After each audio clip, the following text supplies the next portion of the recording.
The encourager needs encouragement too. Madalas, sila yung walang sawang sumusuporta. Sila yung mga kamay na umaabot at tumutulong ng walang kapalit. Sila yung punong abala para mapasaya ka at maramdaman mong hindi ka nag-iisa. Sila yung mga naglalaan ng oras para makasama ka kapag kailangan mo sila. And I believe na palagi mo man silang nakikitang available para sa'yo at para sa lahat, they too gets tired. They run out of energy as well. They are not perfect. They are also limited. Today, let's honor them and celebrate their lives.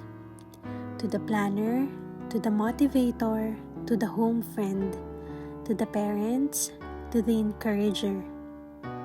In case you haven't heard this for so long, blessing ka para sa mga taong nakapaligid sa'yo.